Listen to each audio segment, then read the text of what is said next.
Bom dia a todos. Eu me chamo Daniele Nogueira, sou da Universidade Federal do Pará e de estar aqui apresentando essa experiência, né, que foi o dimensionamento da força de trabalho da Universidade Federal do Pará. Só para constar, eu vou falar um pouco só os números, né, o FPA em números. A Universidade Federal do Pará ela possui 11 campi, né. Ela tem esse quantitativo de alunos, 37.615 alunos, 2.097 professores efetivos, 2.373 técnicos administrativos, mais de 400 cursos de graduação, né, 60 cursos de programas de pós-graduação estrito sensu e 108 lato sensu. Tá. Pode, obrigada. Eu vou falar um pouco rapidamente sobre a gestão de pessoas na UFPA, né? Antes, a gestão de pessoas era chamada como departamento de pessoal, né? E depois foi transformada em coordenadoria de recursos humanos.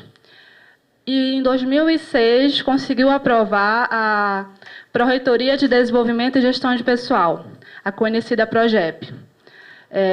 Como a Nina já havia falado, a senhora Jovina também, não foi fácil, tá, esse momento de aprovação da Pró-Reitoria, mas nós tivemos assim, a vantagem, assim, eu não sei se é aqui, mas tivemos a vantagem de que o reitor, né, ele entendeu qual a importância da gestão de pessoas, a gestão estratégica de pessoas, né, e conseguimos aprovar essa pró-reitoria. Então, a pró-reitoria ela tem voz na administração superior. Tá? Então, ela participa dos conselhos, faz parte do Conselho de Assessoramento Superior. Então, ela está aí à frente e discutindo a gestão de pessoas. Tá? Então, a PROGEP, só para soltar, ela é a unidade responsável pelo planejamento, desenvolvimento, acompanhamento e avaliação da implementação de políticas de gestão de pessoas em parceria com diversas unidades acadêmicas, de forma sistêmica, estratégia e integrada. Esse aqui é o organograma da PROGEP. Tá? Ela é composta por 3 diretorias. A Diretoria de Gestão de Pessoal, que lá se trabalha a administração de pagamento, a legislação, a registro e movimentação de pessoal. A Diretoria de Desempenho e Desenvolvimento, a qual eu trabalho, é composta pela seleção e admissão, capacitação e desenvolvimento, acompanhamento, desempenho e carreira. Então, lá nós trabalhamos a seleção, admissão, avaliação de desempenho, dimensionamento e outros temas, né, que são abordados. Também temos a Diretoria de Saúde e Qualidade de Vida, né? Tem uma coordenadoria de assistência psicossocial, a coordenadoria de Segurança e Saúde do Trabalhador, a coordenadoria de Qualidade de Vida e Responsabilidade Social. Conforme havia mencionado, a estrutura organizacional da PROGEP, além das diretorias, também tem uma assessoria, uma secretaria executiva, um serviço de atendimento ao usuário. Esse serviço de atendimento ao usuário tem a finalidade de estar atendendo, né, os clientes internos e externos, né, com um nível de qualidade. A gente tenta, né, ter esse nível de qualidade, de fazer uma triagem antes de chegar nas outras diretorias. Lá é atendido, as pessoas são bem atendidas, né, é a porta de entrada, como se fosse... Lá a gente... o objetivo do serviço de atendimento ao usuário é fazer com que aquele servidor que às vezes está um pouco chateado com alguma situação relacionada a pagamento, né, ou algum registro, ele se sinta primeiramente acolhido para depois, né, se for o caso, ir até as outras diretorias para conversar. Né? Porque às vezes a gente entende, né, que o meu servidor ficou chateado, o salário veio com desconto, né? Então, a gente entende. Então, foi criado esse serviço de atendimento ao usuário com esse objetivo. Tá? A subunidade responsável pela gestão do programa de dimensionamento da força de trabalho é a Diretoria de Desempenho e Desenvolvimento.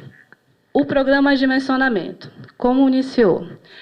Ele foi estabelecido, até vou pegar aqui só para Conforme a apresentação da Nina, a gestão de pessoas ela tem que sempre estar com o seu PDI, que aqui a gente consulta, que a missão da universidade é muito, muito grande, mas ela tem que estar sempre alinhada ao planejamento estratégico da instituição. Tá? Então, a gente trabalhou o dimensionamento, está trabalhando a avaliação de desempenho e está trabalhando a capacitação e discutindo o planejamento estratégico também. Tem que estar alinhado. Né? Então, a importância do dimensionamento, avaliação de desempenho constam aqui no PDI, que já vai se concluir agora em dezembro. Né? Então, a gente já está construindo o próximo PDI. Então, ele foi estabelecido no PDI 2001-2010, no Plano de Gestão 2005-2009, na Lei 11.091, né, que já foi dita, no Decreto 5.825 de 2006, que é o decreto que estabeleceu a construção do Plano Institucional de Desenvolvimento dos Servidores Técnicos Administrativos, enfim. E o Programa de Dimensionamento iniciou em maio de 2006, iniciou seus trabalhos. Quais foram as etapas do programa de dimensionamento? Primeiramente, foram levantadas as instituições de ensino superior com programa de dimensionamento já consolidado.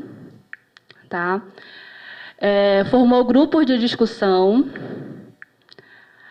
Foi apresentado algumas experiências à Unesp e à Universidade Federal do Paraná, que também já tem o programa de dimensionamento há mais tempo que a Universidade Federal do Pará, né? Acho que a Universidade Fluminense pode até consultar as outras universidades para saber que nível está, né, o dimensionamento. Fez uma visita técnica, tá, à Universidade Federal do Paraná, elaborou o projeto de dimensionamento, apresentou ao grupo de estudo e discutiu, né, suas vertentes, definiu a equipe de trabalho, apresentou o projeto à CAS, Administração Superior, apresentou também o projeto ao Fórum dos Dirigentes, que é importante envolver, né, todas as gestões, todos os dirigentes de unidades acadêmicas e administrativas, para que eles possam conhecer qual é o sentido do dimensionamento da força de trabalho, né, para não, depois, no final, não dizer que desconhece, né, como foi o início do processo, né, do dimensionamento.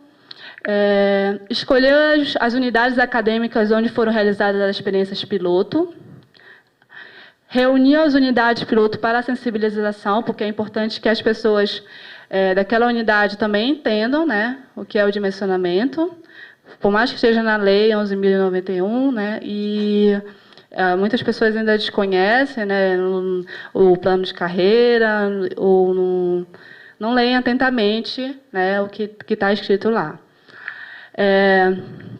Treinou os entrevistadores, efetuou pesquisa de campo, né? Foi criado um sistema para atender o projeto, um sistema, infelizmente não vou poder mostrar, né? O sistema está sem internet, mas o sistema, esse sistema, foram lançadas as entrevistas realizadas pelo dimensionamento, foi definir as tarefas, o nome do servidor, o seu cargo, o histórico da unidade, a estrutura daquela unidade. Porque eu não teve a oportunidade de trazer o formulário, mas todo o material eu vou estar depois disponibilizando para a comissão organizadora, né, e para a Superintendência de Recursos Humanos. Então, foi feito um questionário com 12 páginas e lá tinha informações quais são as tarefas executadas por aquele servidor, o horário de trabalho, qual é a visão dele da instituição que ele tem, se ele desempenha outras atividades além dentro da universidade, se ele tem um trabalho extra, se ele tem habilidade que tipo de habilidades ele tem, né, além do que requeridas para o desempenho das atividades dentro da instituição. Então, são série de perguntas, foi a situação socioeconômica, questões de saúde, enfim, são várias perguntas que constinham num questionário. 12 páginas. Nós contamos com uma equipe, eu acho que foram de 20 pessoas, né, para realizar o dimensionamento. da Universidade Federal do Pará. Foi analisado e avaliado os resultados, construído o quadro ideal de técnicos e produzido o relatório final. Então, qual é o propósito do dimensionamento? Como já havia mencionado a Nina, identificar e analisar quantitativamente e qualitativamente a força de trabalho necessária ao cumprimento dos objetivos institucionais, considerando as inovações tecnológicas e modernização dos processos de trabalho no âmbito da universidade. Esse foi o propósito do dimensionamento. Aqui são os fins específicos, que são inúmeros. Tá? Vou pontuando. Definir critérios de distribuição de vagas, estabelecer matriz de alocação de cargos, identificar a necessidade de pessoal, inclusive remoção, readaptação e redistribuição da força de trabalho de cada unidade acadêmica administrativa, que é um ponto também muito sensível, poderia dizer, em relação à remoção, né, de um servidor para uma outra unidade. Foi assim, um ponto muito difícil de se trabalhar, né? Foi uma avaliação que nós tivemos. Até o final dessa apresentação, eu vou dizer o que ocorreu, né? Então, esse é um ponto muito sensível. Identificar o potencial dos servidores técnicos administrativos no que se refere à escolaridade, idade, tempo de serviço, experiência profissional, entre outros. Subsidiar o plano institucional de desenvolvimento dos técnicos administrativos da UFPA, identificar o quadro formal e informal de pessoal por unidade, fornecer indicadores que subsidiem o planejamento estratégico operacional da UFPA, visando o desenvolvimento de técnicos administrativos, proporcionar condições favoráveis à melhoria da gestão dos processos e atividades, identificar e avaliar o desempenho coletivo e individual, consideradas as condições de realização do trabalho, subsidiar a elaboração de programas e projetos de capacitação e aperfeiçoamento, política de saúde, bem como o dimensionamento das necessidades institucionais de pessoal.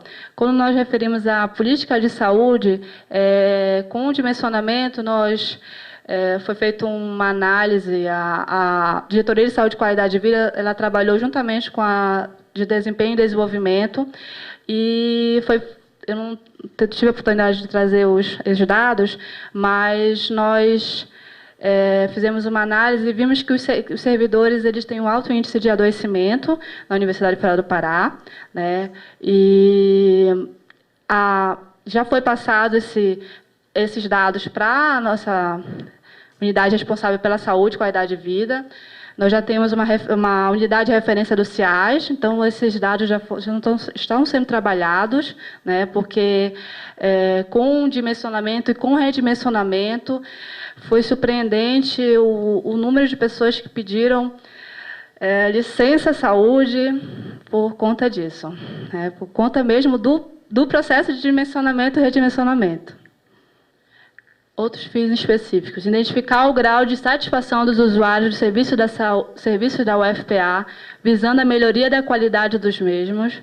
Verificar a inter-relação do servidor com sua unidade de trabalho, suas atividades e instrumentos utilizados, por meio de análise do trabalho e da ambiência organizacional. Subsidiar decisões estratégicas sobre o quadro técnico e administrativo, tanto em termos de cargos, quanto perfil e quantitativo de pessoal necessário para o desenvolvimento das atividades. Facilitar a definição de critérios para a movimentação de pessoal. Propiciar o estabelecimento de políticas de pessoal referente a recrutamento, seleção e remanejamento. Direcionar as contratações para as áreas em que haja escassez de pessoal, definidas a partir do planejamento da força de trabalho. Então, com o resultado do dimensionamento, foi dito para o Ministério da Educação quais seriam os cargos necessários para aquele momento. Foi feito com base no dimensionamento. Então, nós já, com aquele trabalho naquele momento, foi repassado quais seriam as áreas importantes para que nós pudéssemos realizar concurso. Então, teve essa oportunidade de, com o trabalho de dimensionamento,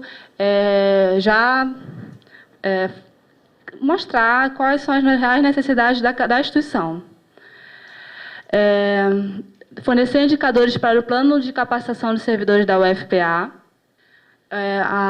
O locus do programa de dimensionamento foram as 11 unidades acadêmicas, os institutos, né, que é Instituto de Saúde, de Ciências Exatas Naturais, Tecnologia, Ciências Sociais Aplicadas, enfim, outras áreas. 5 núcleos acadêmicos também, uma escola de aplicação, 8 órgãos da administração superior, 8 órgãos suplementares. Essas foram as unidades que participaram do programa de dimensionamento. A metodologia baseou-se na metodologia utilizada pela Universidade Federal do Paraná em seu programa de dimensionamento. Constituiu-se em 3 fases: pesquisa de campo, levantamento de dados e avaliação de resultados. Em relação à pesquisa de campo, foi utilizada a técnica de entrevista com aplicação de questionários contendo informações qualitativas e observação direta e indireta. Os questionários permitiram atualizar os dados funcionais, identificar qual visão do servidor em relação à instituição e levantar subsídios para compor o banco de dados sobre o perfil do servidor. Então, nós temos esse banco de dados, mas ele não está mais atualizado, né, porque ele foi concluído em 2007. Então, nós não atualizamos mais, porque o programa de dimensionamento e redimensionamento na instituição, ele deu uma parada assim, nos trabalhos, né, em 2008, no final de 2008. Aí eu vou explicar depois por que ele parou, teve uma paradinha. O levantamento de dados. O levantamento permitiu compor o cenário a ser dimensionado e completar dados levantados no decorrer das entrevistas e foi iniciado com um trabalho amplo para a obtenção de dados institucionais composto do histórico da unidade, estatísticas referentes às unidades, organograma oficial, relação formal e informal de servidores técnicos e administrativos lotados na unidade e levantamento das atividades funcionais. Análise e avaliação dos resultados. Foi utilizada a abordagem sistêmica para análise quantitativa dos dados, baseado nas informações coletadas na etapa de levantamento de dados.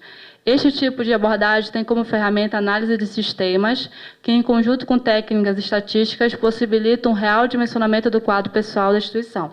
Então, essa análise estatística foi realizada por uma equipe coordenada por uma professora da Universidade Federal do Pará de Estatística, né, a professora Marina Tomo.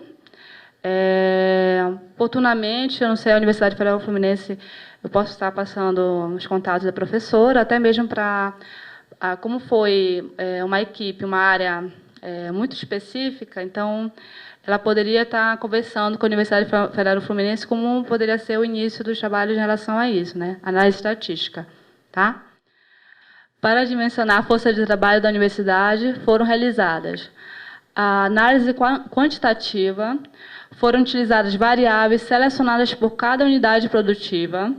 A partir dessas variáveis, os dados foram tabulados e processados numa perspectiva de análise estatística quantitativa, obedecendo aos seguintes procedimentos: ponderação, número de atividades por número de técnicos, cálculo da média para cada variável, cálculo do valor necessário para cada unidade, cálculo do número necessário para cada unidade. Então, cada unidade produtiva, uma secretaria executiva, uma faculdade, que antes não era faculdade, era departamento, né? Foi utilizada a variável de um departamento, uma biblioteca, a variável, um exemplo, número de livros de acervos daquela biblioteca, número de alunos que emprestam os livros na biblioteca. Então, foram utilizados esses tipos de variável para cada unidade.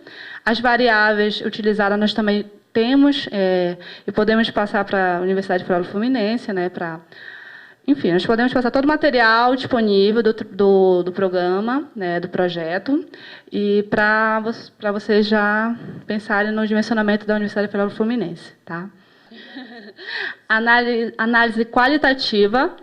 Levou-se em consideração para essa análise os seguintes aspectos: o quadro de pessoal, processo de trabalho, visão dos gestores, condições de infraestrutura física e tecnológica, ambiente organizacional, jornada de trabalho, perfil do servidor, idade, tempo de serviço, gênero, saúde, escolaridade, titulação, condição socioeconômica, correlação entre os cargos e as atividades executadas, atribuição dos servidores. Então, o que nós percebemos, né, com a análise do resultado de dimensionamento, que muitos servidores estavam desempenhando atividades que não eram relacionadas ao seu cargo,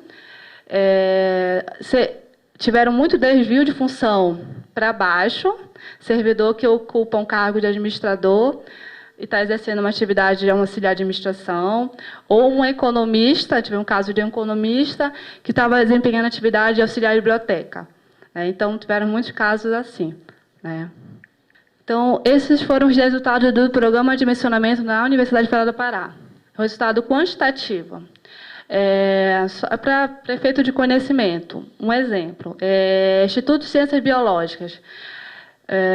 O atual, naquele momento, era 69 servidores técnicos administrativos. O necessário, 96 técnicos administrativos para aquela unidade.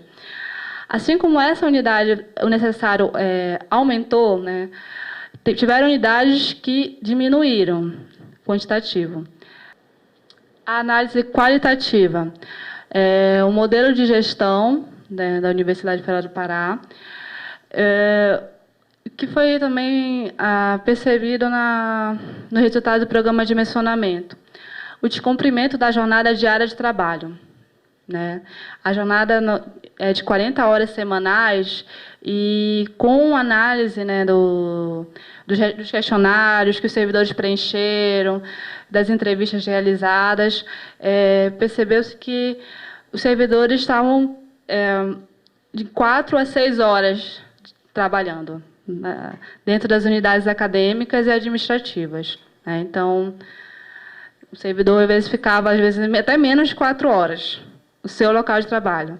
Então, na hora do entrevistador, lá com o questionário, ele respondeu que ele só trabalha 3 horas diariamente. Então, foi também um motivo que as pessoas depois, quando foi dito qual foi os resultados de dimensionamento, ficaram assim apreensivas. Não, mas não fui eu, não escrevi isso, não é verdade. Então, por isso que repercutiu também o dimensionamento na instituição. Alto índice de improducentes, né? Improducência, servidores que deveriam estar fazendo as atividades planejadas, acordadas para aquela unidade, né, para uma secretaria, para uma coordenadoria acadêmica, para um protocolo, mas que não estavam realizando aquelas atividades, né? E então tivemos um alto índice de pessoas improducentes. Parcela significativa de insatisfeitos. Muitas pessoas estavam insatisfeitas com o seu local de trabalho. Diziam que não aguentavam mais fazer a mesma coisa o tempo todo e reclamaram, fizeram umas observações, escreveram que realmente não estavam satisfeitas mais com aquele trabalho. Há mais de 20 anos no protocolo, há mais de 30 anos numa secretaria, exercendo a mesma atividade, sempre fazendo a mesma coisa. Então, isso aí foi observado no resultado de dimensionamento. A mudança de cenário, né, da Universidade Federal do Pará em 2008, nova configuração organizacional da UFPA, implementação de novas ferramentas tecnológicas, expansão da UFPA para o interior do Estado, a Universidade Multicamp, criação de novos cursos, inclusive noturnos, né? Essa criação, essa expansão das universidades também foi por conta do REUNE, né? Ampliação da infraestrutura física da UFPA. Um ponto que nós sempre conversamos lá na Progep é que o REUNE, quando foi aprovado a criação de novos cursos, de programas de pós-graduações, cargos de direção. Só que, no momento da aprovação, depois que foi aprovado, não se pensou que servidor, que pessoa trabalharia naquele novo curso de graduação, né?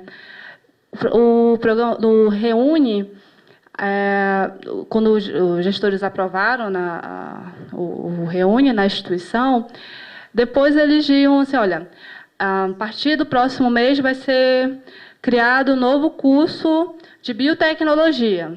O curso ia ser criado no outro dia, os alunos já foram selecionados, já iam começar a assistir a aula, e se olhou o diretor que foi designado para aquela faculdade, a de biotecnologia, um exemplo, ele foi lá com a gente, e agora?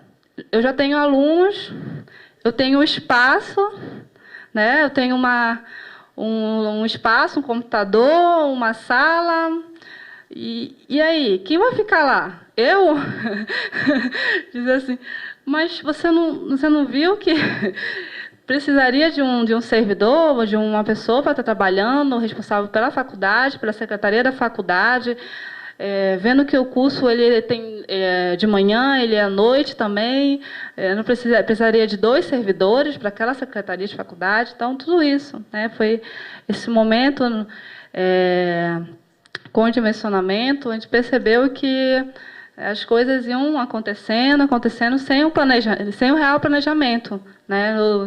Se criava o curso, mas pensava na infraestrutura física, a melhoria, né, do espaço. Que bom a criação do curso, mas e as pessoas que queriam trabalhar, né? Ainda não tinha essas pessoas. Então, esse foi assim para nós, lá na gestão de pessoas, foi sempre um questionamento mesmo, lá com a gente. Pode passar, por favor. Então, a força de trabalho existente, necessidade identificada. Então, o que fazer, né? O que fazer a partir desse momento? Nós sabemos quantas pessoas nós precisamos.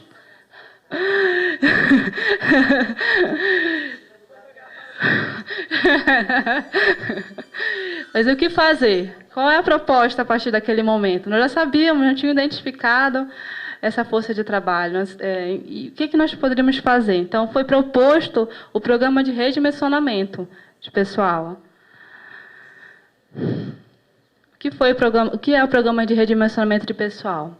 É realocação do pessoal técnico-administrativo no âmbito interno da UFPA, de forma planejada, visando a reorganização estratégica da sua força de trabalho. Então, é aquela movimentação essa parte sensível da história que nós pensamos e nós realizamos. Tá? Pode passar. Os principais objetivos do redimensionamento: melhorar a qualidade dos serviços desenvolvidos pelos técnicos administrativos, melhorar o nível de satisfação da comunidade universitária quanto aos serviços executados. Quando eu coloco melhorar o nível de satisfação da comunidade, eu me refiro que o que se via antes. Se tem um curso de manhã e outro à noite, ou de manhã, de tarde ou de noite, só tinha um servidor para horário da manhã. Não tinha um servidor para estar trabalhando no horário manhã, tarde ou tarde, noite. Então, aquele serviço ficava prejudicado. O aluno chegava, às vezes, do trabalho, ia direto para a faculdade, né? Ou protocolar algum documento, ou para conversar como é que ele pode, enfim, solicitar alguma coisa, um documento, e não tinha ninguém para atendê-lo, né? Então, nós sabemos que, no momento que o fato de não ter uma pessoa lá para orientar aquele aluno, pode acabar ocorrendo o quê? Aquele aluno desistir do curso, né? Então, do porteiro ao reitor, todos nós temos uma função importante dentro da instituição, né? Então, isso foi percebido no programa de dimensionamento. Potencializar as competências dos técnicos administrativos, dotar as unidades acadêmicas e administrativas de pessoal em quantidade suficiente, com competências alinhadas à natureza dos serviços desenvolvidos. Os princípios norteadores do programa de redimensionamento: envolvimento e comprometimento dos gestores. Considerou-se perfil profissional para o exercício de funções para cada unidade produtiva. Considerou-se as competências requeridas pela instituição e as apresentadas por cada servidor. Foram definidas políticas de capacitação e qualificação direcionadas aos servidores improducentes, insatisfeitos e para os demais servidores envolvidos no programa.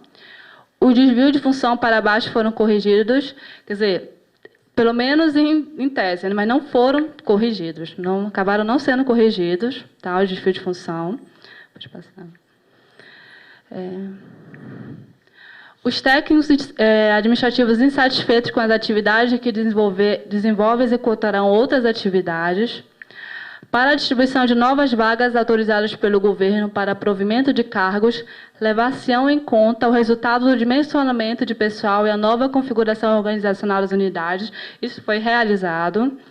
Garantia de atendimento ao público nos 3 turnos, de acordo com a natureza de cada unidade produtiva, também foi realizado. Tá? Os técnicos administrativos concluintes dos cursos de especialização oferecidos pela Universidade Federal do Pará foram avaliados e removidos. Foram, assim, alguns. O que ocorreu? Na política de capacitação e qualificação da Universidade Federal do Pará, percebeu que nós realizamos especialização em gestão pública para os servidores da universidade. Mas, às vezes, se formava um especialista que era de uma área, um protocolo, uma secretaria, mas, depois daquela qualificação, ele poderia ser bem aproveitado numa pró-reitoria, ou na própria PROGEP, ou assumindo uma direção. Então, se tentou fazer isso. Em alguns, nós conseguimos fazer esse remanejamento, e outros ainda não conseguimos. Essas foram as matrizes utilizadas, tá, por unidade produtiva dos institutos e núcleos. Então, para cada protocolo de uma unidade acadêmica, o número ideal era de 2 servidores. Para a Secretaria Executiva, também 2 servidores. Coordenadoria Acadêmica, também 2. Secretaria da Faculdade, 2 por faculdade, então ele ficaria de manhã, tarde, e o outro servidor tarde e noite, para poder estar trabalhando com os 3 turnos, do curso de graduação. Secretaria dos Programas de Pós-Graduação, 2 por programa. Coordenadoria de Planejamento, Gestão e Avaliação. Então, a criação da Coordenadoria de Planejamento, Gestão e Avaliação também foi lançada a partir da construção do Plano de Desenvolvimento Institucional da universidade. O que ocorreu? Antes de 2007, foi estudado a possibilidade de se criar unidades, como se fossem as mini pró-reitorias, dentro de cada instituto, unidade acadêmica. Então, aquela antiga divisão administrativa de uma unidade acadêmica, ela se transformou numa coordenadoria de planejamento, gestão e avaliação.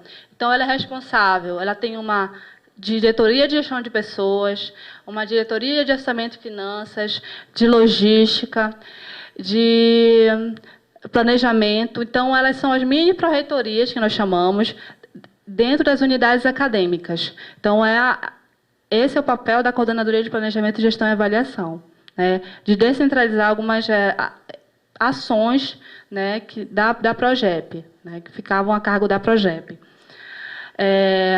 Então, o número de servidores para essa coordenadoria é 3. Biblioteca, 2 assistentes para cada um bibliotecário. Informática, que nós chamamos os laboratórios de informática, 1 servidor. Uma matriz por cargo. Esses são os cargos fundamentais, para o bom desenvolvimento das atividades de uma unidade acadêmica. Técnico em assuntos educacionais, bibliotecário documentalista, secretário executivo. O analista de tecnologia da informação poderia ficar apenas o técnico de tecnologia da informação, dentro de uma unidade acadêmica. O analista, nós vimos que ele poderia ficar na unidade que nós temos lá, que é o CETIC, que é o Centro de Tecnologia e Informação. Então, ele seria fundamental naquela unidade, até por conta das atividades, né? Das unidades acadêmicas seriam mais para trabalhar do suporte técnico dos laboratórios de informática. O administrador, mas o administrador ficaria dentro da unidade acadêmica responsável pela coordenadoria de planejamento, gestão e avaliação, né? Cargo de nível de classificação de técnico em tecnologia da informação, assistente de administração, técnico em laboratório. A metodologia. A operacionalização do processo se deu por unidade produtiva de forma escalonada e simultânea.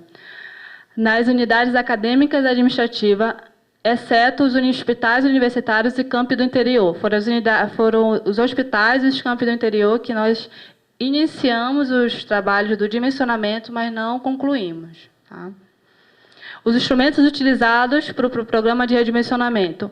O relatório final do programa de avaliação de desempenho, o resultado do programa de dimensionamento de pessoal, a estrutura acadêmico-administrativa de cada unidade, as entrevistas realizadas com servidores e gestores, o relatório CIAP por servidor, cargo e lotação.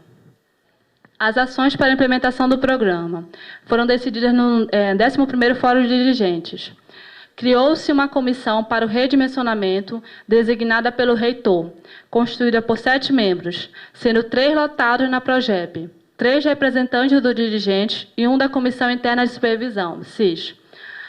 Nesse momento, as lotações dos técnicos administrativos ficaram suspensas, temporariamente, até a conclusão dos trabalhos de redimensionamento, que ocorreu de março a setembro de 2008.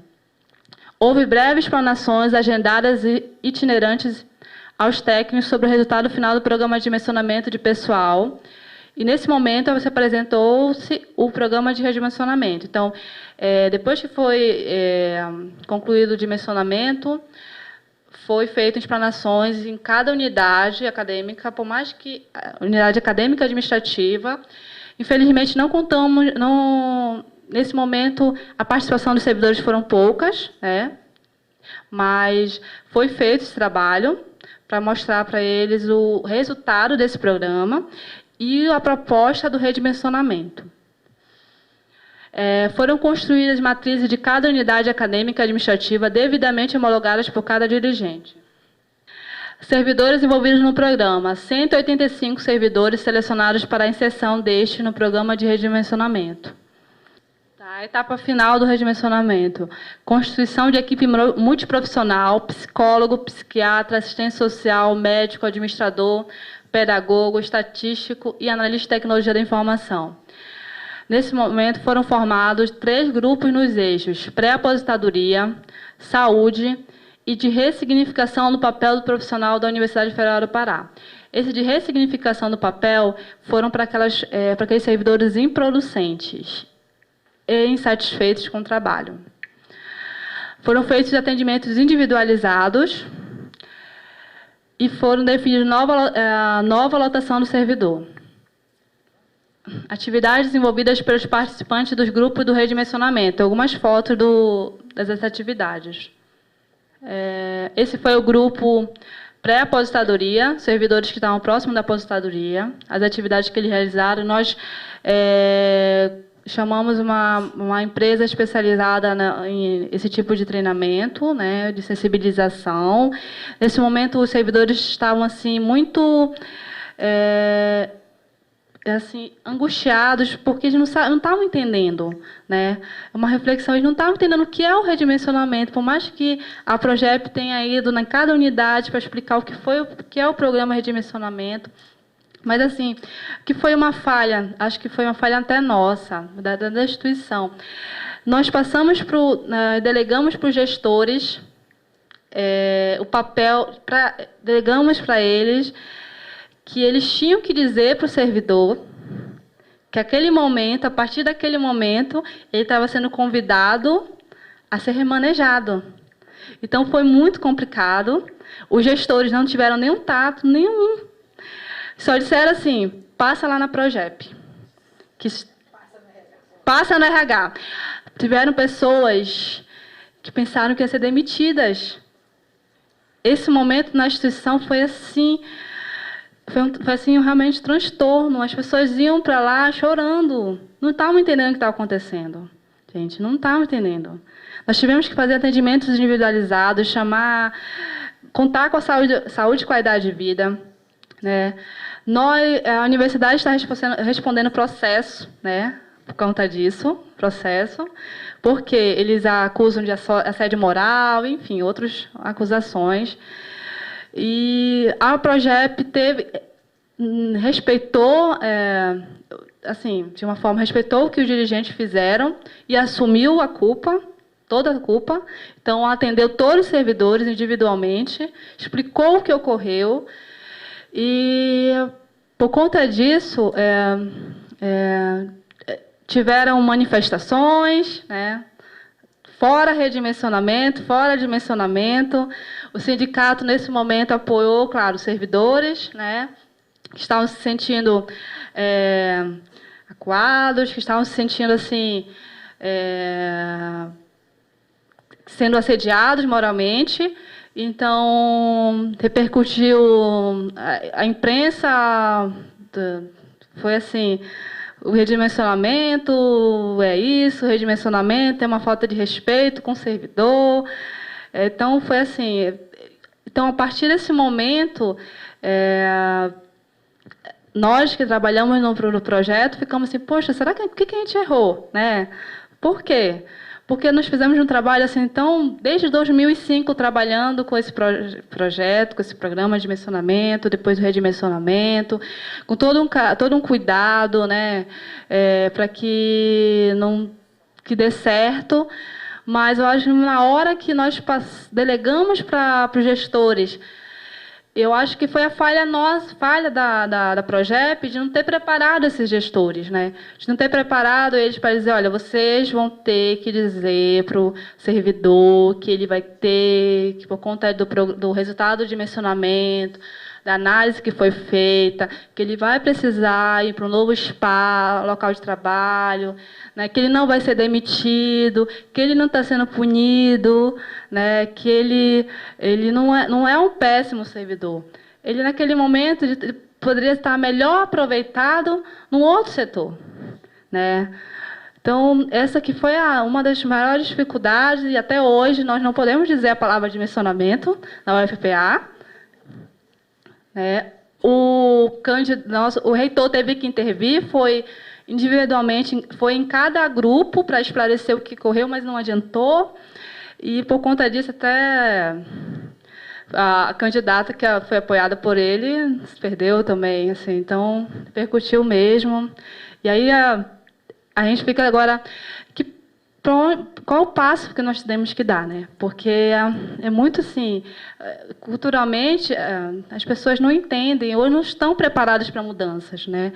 Então a Progep agora vai tentar reestudar o melhor caminho, né? Claro, pedir assim a orientação do Ministério do Planejamento, da Educação, porque assim a gente tentou fazer da melhor forma, mas assim as pessoas não aceitaram. Mesmo tendo a ampla divulgação do programa, né, o gestor depois que ele negociou uma coisa, né, também negociou que seria assim e depois desfez tudo. Também é isso. Foi desfeito. As pessoas que foram redimensionadas retornaram para o seu local de trabalho, né? Então, todo o trabalho foi desfeito, né? Foi desfeito. Eles não assumiram e nós, assim, o que eu penso que a Progep também errou foi assim de ter passado isso para eles. Enfim, eu acho que também foi isso. Mas gente, que não tem mais coisa, né? Só para mostrar, tá, gente? Eu sei que já passou o tempo. Algumas reflexões, tá? Eu estava pesquisando, eu vi algum trabalho estou lembrando da autora, que fez uma dissertação sobre o dimensionamento da força de trabalho. Então, eu extraí essa reflexão do trabalho dessa pessoa. Depois eu posso estar passando também. Foi concluído agora em 2009. Para o dimensionamento ser concretizado nas organizações, é necessário, conforme Marconi, 2002, está ali a fonte, tá? Envolver a direção da organização na elaboração do planejamento da força de trabalho, mesmo que esse envolvimento seja indireto, para que ela se comprometa no alcance dos resultados. Obter a concordância e envolvimento de todos os gestores da organização. Potencializar os gestores de níveis mais baixos, pois serão esses que trarão as melhores fontes de conhecimento para análise. Está ciente de que haverá resistência à sua elaboração e implementação, devido à resistência advinda da cultura organizacional na maioria dos casos. E está ciente de que a tendência natural é a pressão pelo aumento do número de funcionários, e não pela diminuição, né? Então, o que ocorreu? Teve unidades que... Mas vocês vão me tirar 2 servidores? Como? Se eu estou precisando sempre de mais 2. Então, essas dificuldades que nós enfrentamos. Acho que ainda tem mais um para concluir. Isso aí foi tirado do site do Ministério do Planejamento, né? Só para... O dimensionamento bem feito, além de propiciar a capacidade que a instituição precisa para produzir os resultados esperados, garante a otimização do uso dos recursos públicos, evitando admissões e alocações indevidas. O trabalho nessa área, contudo, ainda é incipiente e permanece o desafio de buscar os instrumentos mais apropriados para a aferição das reais necessidades de força de trabalho, tanto na perspectiva mais global do setor público, quanto das instituições individualmente. O órgão central deve ter participação ativa no dimensionamento de força de trabalho em todo o poder executivo ou limitar-se à fixação do quantitativo de cargos e do teto orçamentário e aportar instrumentos e assistência técnica de forma que os próprios órgãos possam fazer seu dimensionamento. Isso é uma pergunta, né? Um questionamento. Pode passar. Perspectivas futuras, né? Agora com a criação do quadro de referência dos servidores técnicos administrativos das IFES, né? Realização de estudos e discussões sobre o dimensionamento da força de trabalho das instituições federais de ensino, ampliação das discussões com as entidades sindicais, né? Que eu acho, com a nova política, a política de gestão de pessoas do governo federal, eu estou concluindo a especialização em negociação coletiva. Espero que até dezembro conclua. E tem discutido muito isso, a democratização da relação de trabalho, então é importante envolver, né, a comunidade acadêmica, as entidades sindicais, o governo federal, os usuários da instituição. Acho que é muito importante envolver para discutir qual é o melhor caminho, né? Então, repensar o dimensionamento já realizado e apontar novos caminhos. Então, finalizo a apresentação agora e deixo aí um ponto de interrogação, né? Novos caminhos.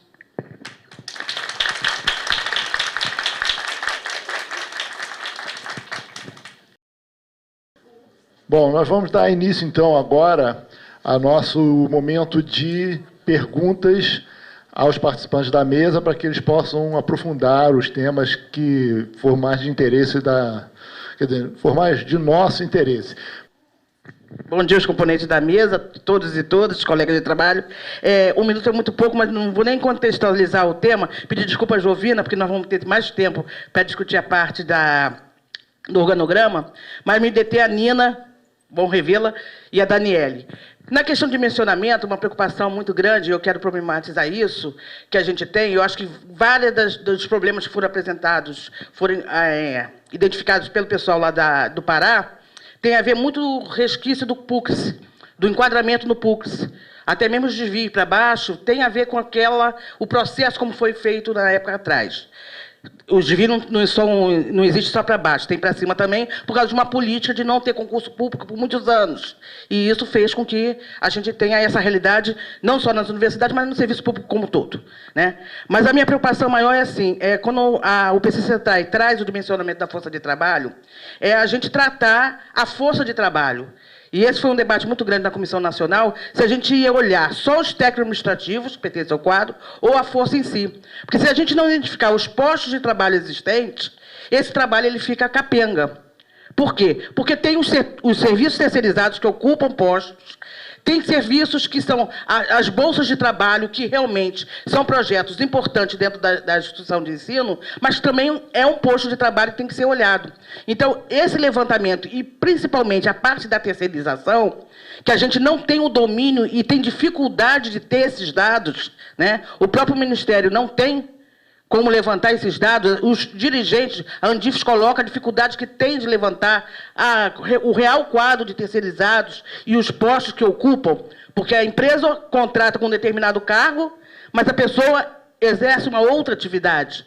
Os secretários do MEC não são secretários, né, dos diretores do MEC não são contratados, que são terceirizados, não são contratados como secretários. Então, essa identificação do fazer e do cargo é um dificultador que eu identifico para esse processo de racionalização, de dimensionamento, né? Então, como se dá isso? E um segundo ponto, né, dentro desse 1 minuto que me cabe, é que concordo com a Daniele que o REUNE, como ele não trabalhou essa parte do corpo técnico, eu acho que tanto o Ministério da Educação como o Ministério do Planejamento tem que ter olhar que vai ser necessário criação de vagas novas. O banco de talentos, para mim, ele vai ser insuficiente para dar conta da amplitude que vai ser, por exemplo, na UF, de aumentar de 22 vagas para estudante para 40 mil. Isso significa a criação de laboratórios novos, de uma série de estruturas novas que serão criadas, que o banco de talento não vai dar conta. Para quem trabalha vem acompanhando, eu acho que em 5 anos, o número de trabalhadores que vão se aposentar na UF, que é da minha geração, vai ser um número muito grande. E não basta suprir esses postos de trabalho. Precisa-se criar outros novos, e essa transição. Então, eu acho que o dimensionamento ele não está descolado da capacitação, do processo de avaliação. Essa interação tem que acontecer, né, para a gente efetivamente ter um processo de desenvolvimento, mas é um desafio muito grande, porque se não houver a sedução dos gestores, né? E na universidade, diferente de um outro órgão público, pela autonomia que ela tem, pela autonomia que os dirigentes nos seus escalões possuem, se eles não forem sensibilizados, nós não vamos ter o quadro real. Porque a posse do servidor ela ainda é uma cultura muito grande. O servidor me pertence, da minha unidade. E eu não posso abrir mão, eu não posso prejudicar o servidor, eu não posso isso e aquilo. Então, até para a gente ter a confiabilidade das informações, isso é um processo desafiador. Então, eu entendo o dimensionamento como um processo a curto, médio e longo prazo, que você não pode ter os dados levantados, não pode ficar muito tempo, senão eles perdem a sua validade. Né? E é um processo realmente que, se você não passar de seduzir mesmo, e aí seduzir todas as instâncias. São os gestores, é a categoria, é o movimento sindical, e trazer junto, para o trabalho conjunto. Que na medida que você traz para junto, ele passa a fazer parte também do processo. E eu acho que facilita toda e qualquer outra discussão. Desculpa se eu ultrapassei o tempo. Mas como interromper um questionamento tão bem elaborado também? Fica muito difícil, a posição é muito ruim. Por favor, Rosana. Bom dia ou boa tarde, não sei o horário. Eu acho muito importante a questão de dimensionamento, sim. Toda instituição federal acho que tem que fazer isso, porque a gente vai descobrir muita realidade dentro da universidade. Agora, é importante saber como fazer isso, né? Como você vai dizer para um servidor que ele vai ter que sair de uma chefia, de um local de trabalho, onde ele está bem adaptado, e para um setor onde ele não tem a menor afinidade, onde ele não se sinta feliz, né? No SPSF, a gente busca muito trabalhar isso, porque várias realidades nos chegam quando o servidor não está feliz, quando o servidor está adoecido, e isso pode causar um problema muito sério. Você tirar um servidor de um local onde está adaptado, ele acaba adoecendo por conta disso, né? E quais serão os critérios para isso acontecer? Eu acho que tem que ser um trabalho muito bem estudado, ele não pode ser colocado imediatamente, ele tem que ser um processo de estudo, até porque no Pará parece que algumas questões aconteceram, né? Isso é interessante para a gente refletir aqui. Agora, um dado que eu pergunto à mesa. Na universidade, no serviço público como todo, nós ficamos muito tempo sem concurso, né? E para alguns setores não pararem, alguns desvios de funções tiveram que acontecer de fato. E eu pergunto, como vocês vão trabalhar isso? Né? Quais serão os critérios para se identificar isso? Qual a importância que a instituição vai dar para esses trabalhadores que ficaram anos, né, colaborando com a instituição, quando houve um momento que ela tinha que dar conta da demanda, porque muito tempo sem concurso. E se há proposta de ascensão funcional. Né? Porque eu lembro que a Fazubra fez esse estudo, ela queria não só discutir a carreira, mas ela queria discutir a potencialidade dessas pessoas, desses trabalhadores. E eu não sei se essa questão, no dimensionamento, vai ser levada em consideração. Eu acho que é muito importante essa discussão ser travada com bastante profundidade. Eu vou fazer uma pergunta, mas eu quero aproveitar para compartilhar também com vocês, porque assim, a gente está com um esboço de dimensionamento da força de trabalho, porque com essas nossas discussões todas, nós temos aqui a Comissão de Orçamento e Metas do PDI da instituição, e que a gente fez o PDI de 2008, 2012, mas anualmente a gente apresenta programas que a gente chama PDI 2011, para conseguir recursos, porque a ideia é vincular recursos a programas estruturantes. E este ano, nós, da SRH, a gente esboçou um programa de dimensionamento da força de trabalho para ser avaliado amanhã. São 42 programas estruturantes na universidade. E a SRH só mandou este programa estruturante para ver se tem peso e para ver se o pessoal lá aprova o que a gente está pedindo. Porque se a gente conseguir isso, a avaliação é amanhã e depois de amanhã, a gente está com uma proposta de ano que vem poder fazer o dimensionamento da força de trabalho. Né? Então, a minha pergunta... mas antes eu queria fazer... Amei a sua colocação do contexto. Porque, assim, as pessoas que eu tenho comentado sobre essa coisa de dimensionamento... já fiz isso em 1990. Já fizemos o censo em 2004. Mas o que você colocou, eu acho que foi fundamental. Nós, hoje, estamos num outro contexto. Em 90, até em 2004, nós não tínhamos políticas nacionais olhando a gestão com pessoas, né? Que o que faz ser completamente diferente, porque hoje nós temos uma diretriz nacional. E esse contexto é que faz com que seja diferente dessa vez, pelo menos é o que eu estou apostando, né? E estou acreditando. Então, assim, essa é a diferença, porque a gente olha, e tem gente aqui que já participou lá do dimensionamento em 91, do censo de 2004, e as pessoas ficam meio desacreditadas, entendeu? Porque, mais uma vez, essa história toda e tal. Mas eu acho que o contexto hoje é completamente diferente. A educação está sendo olhada de outra forma, o servidor público está sendo olhado de outra forma, né? O CIAS está aí, então isso tudo a gente tem que incorporar.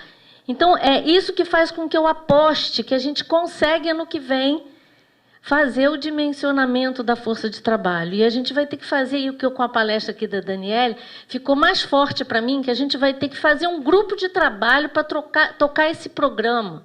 Que a DRP tem que estar junto, né? Que é o órgão que vai lá coordenar essas ações e tal. Mas a minha pergunta vai... A nossa proposta é que o dimensionamento seja feito ano que vem, para que o redimensionamento seja feito depois, até para a gente poder avaliar isso tudo. E a gente tem conversado sobre isso, assim. A divulgação tem que ser maciça, essa coisa toda. Mas, com a sua experiência, Daniela, a minha pergunta é: qual a sua maior dica para a gente entre a etapa de dimensionamento e redimensionamento, para que não dê errado? Bom, gente, vamos lá. 3 minutos Olha só, a questão do posto de trabalho, Senira, eu acho que é importante, mas tão importante quanto o posto é você mapear processos de trabalho, né? Porque muitas vezes o único posto não dá conta de entender de onde começa e onde tem que chegar a determinados processos. E aí tem alguns que são repetição, inclusive a experiência de vocês indicou isso. A tentativa de construção de matriz de alocação é para você tentar uniformizar situações que são semelhantes. Uma unidade de ensino, ela tem processos de trabalho que são muito semelhantes. Ela se repete de unidade a unidade.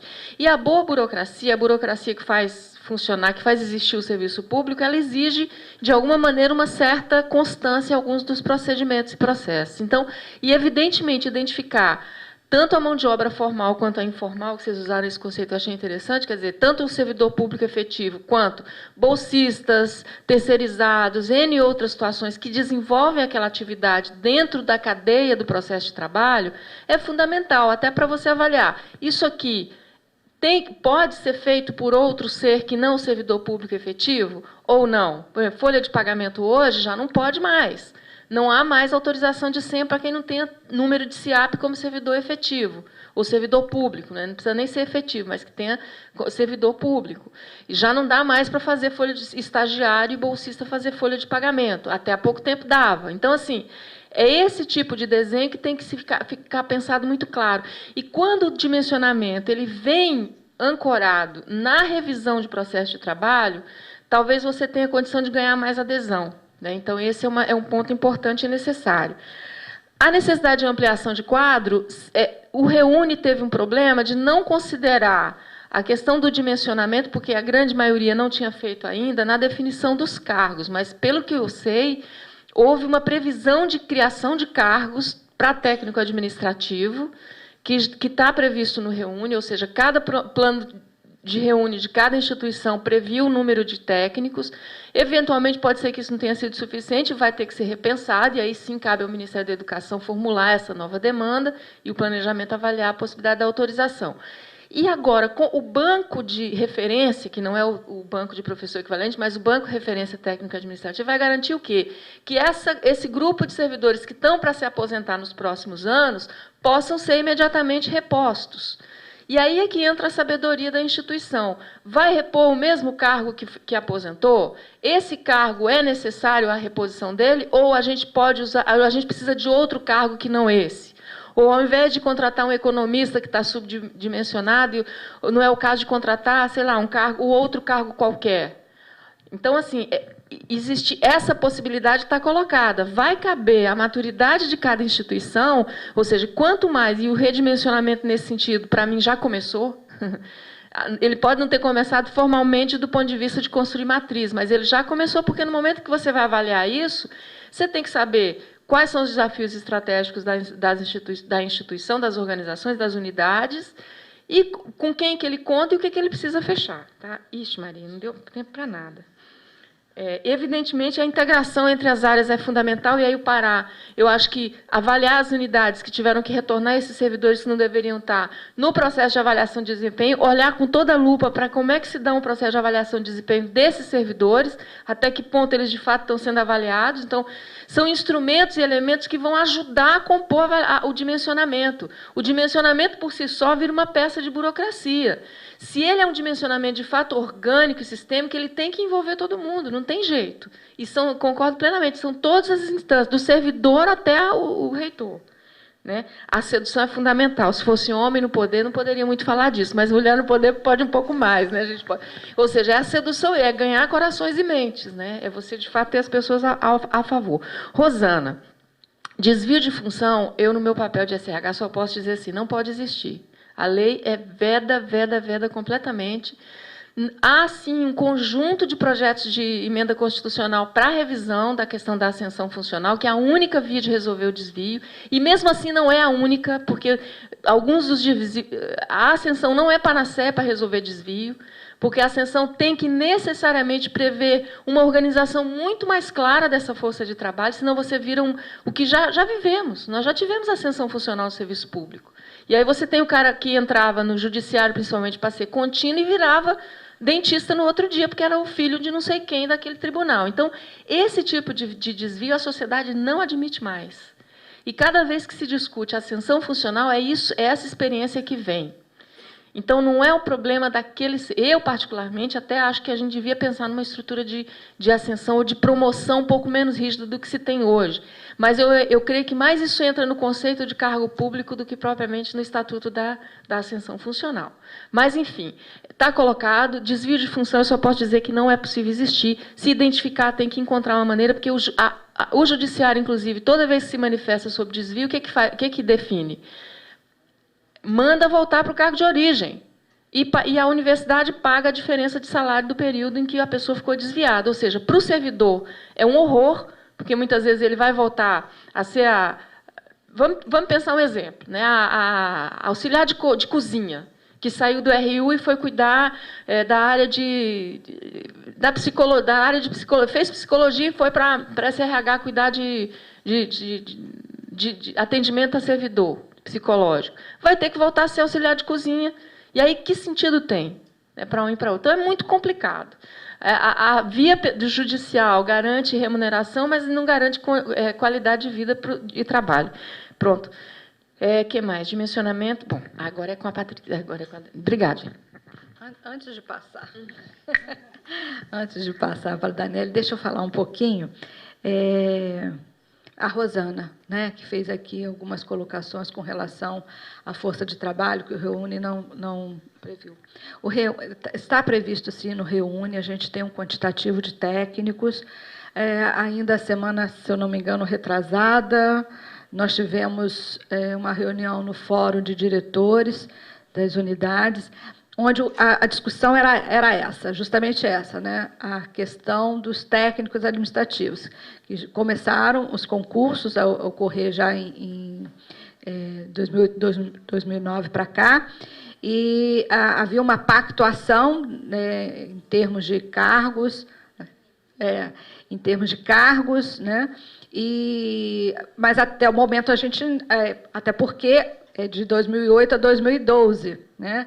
Então a gente ainda não tem todos os 500, né, Patrícia, se eu não me engano, a gente ainda não recebeu, mas tem toda uma programação nesse sentido. É claro que esses 500 são suficientes. Eu acho que o dimensionamento é que nos vai dar, né, essa clareza. Mas nesse fórum, né, nessa reunião que eu te falei há 3 semanas atrás, mais ou menos, para os diretores de unidades não são suficientes, eles querem mais, né? Até porque, com esse programa, né, de expansão das universidades, a cada momento a gente vê a indicação no Conselho da criação de mais um curso. É mais um curso que chega, né? E como foi colocado lá, né, por um dos diretores, nós precisamos, ele falando, né, nós precisamos ser mais consequentes quando a gente apresenta a proposta de criação de curso no Conselho Universitário.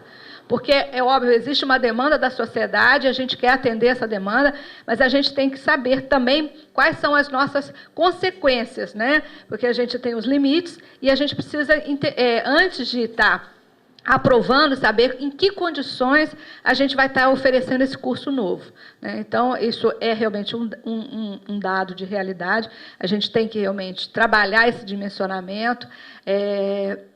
Quando se encaminha, né, propostas de criação de novas frentes de trabalho, ter clareza de qual o nosso limite de cargos, né, porque o decreto veio estabelecer, o decreto 7.232, ele veio estabelecer um limite, né, e a gente está trabalhando em cima desse quantitativo. Já começamos, Nina, em cima do quadro de referência, já a repensar, né? A gente já tem, de 1º de julho para cá, algumas aposentadorias, e a partir desse momento, dessas aposentadorias, das vacâncias, por N razões, a gente já tem um quadro que a gente pode estar trabalhando, né? E a gente vê, por enquanto, como a gente ainda não tem esse resultado, né, do dimensionamento que ele se faz necessário, a gente vem trabalhando em cima das demandas das áreas. E também, né, na questão dos cargos que são extintos, a gente já está demandando para o MEC a troca, né, desses cargos por cargos que estão vigentes.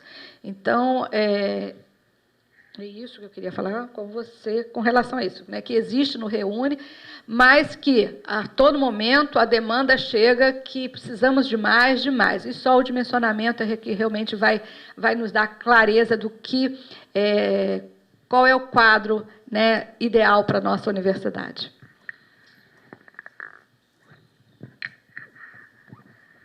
Em relação à primeira pergunta, não esqueci o nome da senhora. Senira, né? Senhorita. Tá. Em relação a mapear, né, a força de trabalho, não só dos técnicos administrativos, mas os bolsistas, os terceirizados, os cedidos. A Universidade Federal do Pará ela trabalhou isso, ela tem esse levantamento, né? Essas pessoas são consideradas a força de trabalho, né? Porque elas estão numa unidade, já estão trabalhando, desempenhando as atividades para o melhor funcionamento daquela unidade. Então, elas foram contadas essas pessoas. Então, pessoas cedidas de outros órgãos, das fundações, bolsistas de extensão, bolsistas administrativos e outros. A segunda pergunta falou sobre a desvio de função, né? Na universidade, nós também enfrentamos muito... é muito preocupante, porque nós temos pessoas que têm cargo auxiliar de cozinha, porteiro, auxiliar de administração, né? Então, que já tem até um nível de qualificação a nível de mestrado, às vezes até doutorado, e aí eles acabam sendo lotados em outras atividades, né, que não são aquelas destinadas para o cargo, né, que eles passaram no concurso. Então, é um ponto também que nos encontros, nos fóruns, é muito discutido. Infelizmente, tem muitos desvios de função, né, na instituição, e a gente também não sabe como a gente trabalha. Nós já recebemos, não sei se a universidade já recebeu processos de servidores, né, que estavam com... Na hora da gente lotar, ele era um cargo de auxiliar de administração, aí a gente aproveita aquele conhecimento, aquela habilidade, né, que ele tem para uma função mais estratégica, uma função em outra atividade que não de auxiliar de administração. Naquele primeiro momento ele agradece, porque não desempenha bem as atividades, depois ele usa dessa lotação para entrar no processo na justiça, né? Ele vai lá, entra no processo na justiça e diz que ele está fazendo atividade que não é o que ele foi nomeado para isso, né? Então, a gente está também, a Progep também responde alguns processos por conta disso, né? Servidores que, no primeiro momento, eles dizem, olha, não, eu gostaria de fazer uma atividade mais estratégica, né? Trabalhar numa pró-reitoria, ou trabalhar numa... mas aí, depois, usa dessa lotação para... né, para entrar com o processo na justiça, dizendo que está com desvio de função, né? E pede um valor, o advogado vir, né? Enfim, isso é muito complicado aí na instituição ainda, tá? Em relação à pergunta da Patrícia, qual a dica, né? Isso é muito também dica. O que eu poderia dizer, que eu estava conversando com a Nina, que eu acho que faltou mesmo na gestão do programa foi a Progep levar a gestão com pessoas para todas as unidades, né, toda a universidade, envolver mais os gestores na atual política de gestão de pessoas do governo federal, envolver essas pessoas, porque eles não foram envolvidos, eles só foram no momento para decidir, né, quem ia ser redimensionado, participar de algumas etapas, mas não, eu acho que eles não foram capacitados para isso. Eles não têm eles não sabem trabalhar com a gestão com pessoas, né? Então, foi essa dificuldade que nós temos ainda e que poderia ser uma dica até para nós. Nós trabalharmos no próximo ano isso, né? Trabalhar a gestão com pessoas mesmo. Só. Bom, agora nesse próximo bloco, José Renato, a professora Marli e a Leaci. Bom dia a todos. Eu gostaria de ouvir da doutora Nina, né, que eu acho que é uma oportunidade única que eu vou ter, que a maioria do pessoal que vai ter, a respeito do... O que acontece? A senhora colocou na fala da senhora, na palestra, que realmente há uma falta de profissionalização na área de RH, e nós sofremos muito com isso durante muito tempo. Eu estou há 17 anos trabalhando no RH, desde que eu entrei para o serviço público. E a gente percebe né, isso no âmbito nacional, não só nas universidades, não só na UF, mas que é uma grande rotatividade de servidores na área de RH. Né? O que a gente ouve muito é que muita gente não quer trabalhar no RH porque o RH trabalha muito. Né? E a gente tem essa dificuldade. Você não pode pegar um servidor concursado naquele momento e botar ele efetivamente na área de RH porque é um serviço muito específico. E ele vai ter dificuldade. Então, a gente gasta um tempo para aquela pessoa ser treinada, a gente gasta recurso financeiro da universidade para aquela pessoa ser treinada. E, no entanto, cerca de 20% do quadro do RH é aquele pessoal que está ali há muito tempo, e os outros 80% vivem mudando. As pessoas não se adaptam e acabam saindo. Né? E há muitos anos, pelo menos que eu tenho conhecimento, há uns 10 anos, há uma proposta de uma carreira de especialização, de especialistas em recursos humanos. E isso, eu acredito que não seja nenhuma diretriz política do PT que está no governo atualmente, né? Porque isso partiu já de vários partidos. O próprio PSDB já entrou com um pedido que chegou ao Ministério do Planejamento, que essa proposta saiu de dentro do próprio Ministério do Planejamento.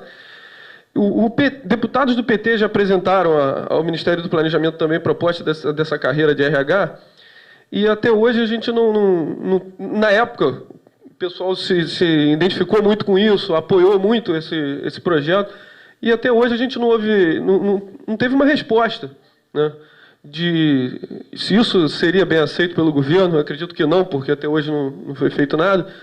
E se a senhora tem alguma coisa para me dizer sobre isso. Boa tarde aos componentes da mesa. Bem, eu sou aos demais participantes. Eu sou a Marli, né, docente da UF, trabalho agora com concursos públicos para o magistério. E quero parabenizar tanto a Daniela quanto a Nina pela exposição, riquíssimos, né? E a Daniela, eu queria saber o seguinte, Daniela, quando você fez o dimensionamento de funcionários, você foi sucinta em colocar, né, 2, 1. Eu gostaria de saber como é que você faz para, na sua programação, as pessoas que ficam doentes e que tiram férias. Então, a gente, em 2004, participou do projeto do censo, né? E, na época, a concepção desse projeto previa uma etapa preliminar de retrato, de tirar um retrato da universidade, e, a partir desse retrato, então, muito próximo do que aconteceu lá no Pará, a gente analisaria os resultados e proporia uma discussão na universidade para a construção do processo de redimensionamento.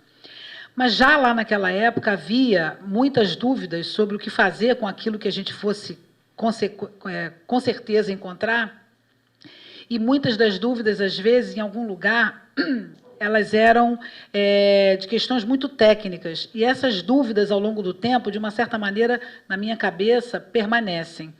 Então, eu gostaria de perguntar prioritariamente a Daniele, mas não necessariamente somente a ela. No caso do Pará, como é que vocês, tecnicamente, que processo metodológico foi utilizado, especificamente? Qual foi o processo metodológico utilizado para estabelecer a quantidade ideal de pessoas por setor, por posto de trabalho? Quando você diz que aqui tem tantas pessoas, mas são necessárias tantas, ou mais ou menos, que processo metodológico vocês utilizaram? E aí, para as demais da mesa, que processos metodológicos podem ser utilizados, independentemente daquele que foi utilizado pelo Pará? E, particularmente, a Daniele, novamente, como que os servidores reagiram e se comportaram diante da quantidade enorme de perguntas do questionário? 12 páginas me assustaram. Como é que foi isso? Vocês conseguiram uma resposta numa quantidade estatística que oferecesse resultado realmente? Foi satisfatório? Tá, deixa eu responder, Marli, né? Quando você pergunta quando as pessoas ficam doentes e tiram férias, né? Essa matriz de cargo é o mínimo, né? É o mínimo para aquela secretaria, para aquele programa de pós-graduação.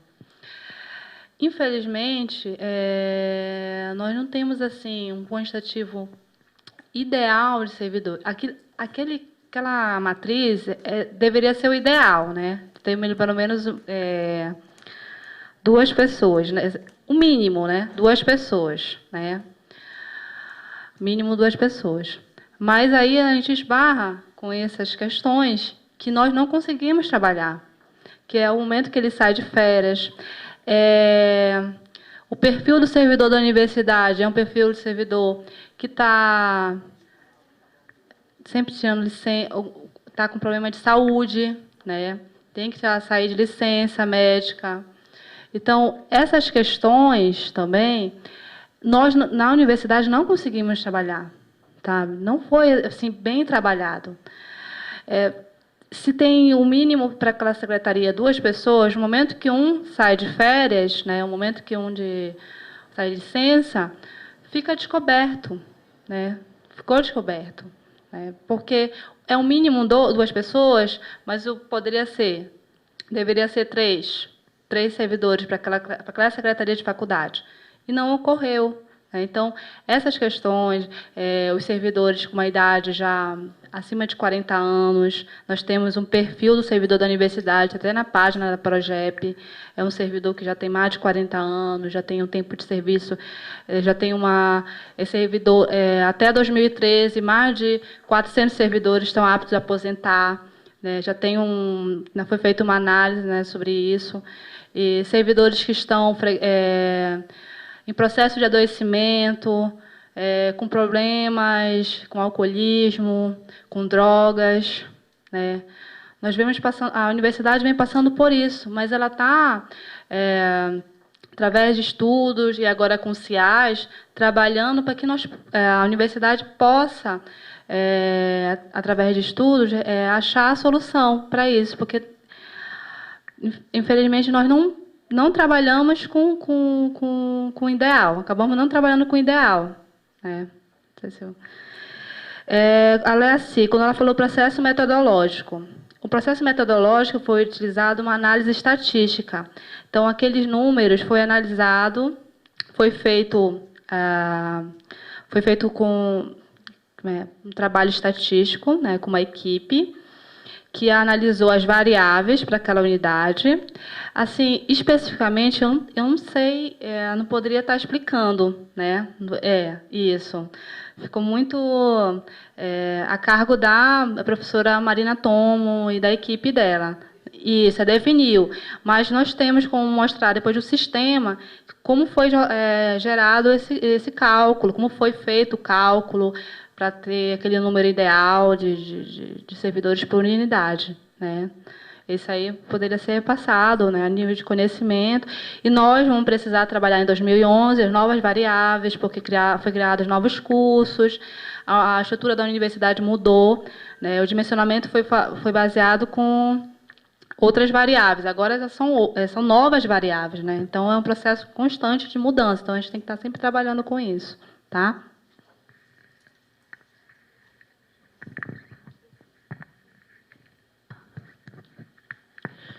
José Roberto, a questão da rotatividade e do alto custo dessa rotatividade que vem para a área de recursos humanos. Isso é um problema que ocorre em toda a administração pública, não é só aqui, não é um privilégio dessa instituição. A questão, esse é um problema. Se a solução do problema é uma carreira específica para RH, é que há divergência. Tá? Por quê? Hoje, você tem uma dificuldade brutal de estabelecer carreira nova nessa proporção que seria para a área de recursos humanos. Por quê? Todo órgão público, independente se é universidade ou se enfim, qualquer que seja o órgão público, tem uma área que cuida de recursos humanos, ou de gestão de pessoas, né? Que pertencem a carreiras diferentes, a planos de cargos, a remuneração, a estrutura de progressão completamente diferente. Então, você criar uma carreira nova, vazia, ou seja, os próximos que vierem a entrar, que vão trabalhar na área de recursos humanos, você teria um problema aí, que é o que a gente está vivendo com as carreiras novas vazias que estão sendo criadas.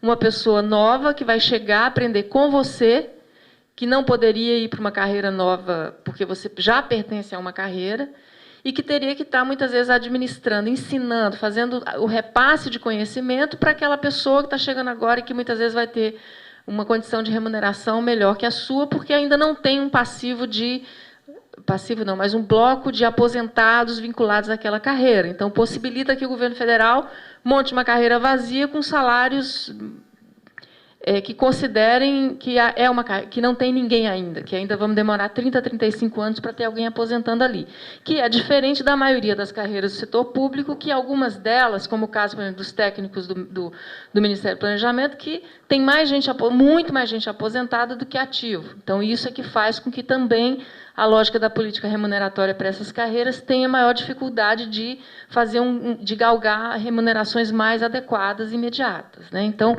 daí que a gente tem trabalhado na recomposição remuneratória de médio e longo prazo. Então, essa é uma característica. A outra é que eu, particularmente, não considero, e não só eu, mas tem uma orientação de governo nesse sentido, que a área de recursos humanos é uma área que ela é descentralizada em essência, pela natureza da atividade. É o que a gente acabou de dizer aqui. O chefe do laboratório de química orgânica, ele é tão gestor de RH como a Jovina. Evidentemente que a Jovina, que vocês que trabalham na área, têm o conhecimento, o legado muito mais pesado, porque compreendem a instituição como um todo, e aquele ser está ali só na ponta, mas do ponto de vista da rede que precisa ser formado para a gestão de pessoas, ele também teria, e aí é complicado você estabelecer uma carreira com esse patamar.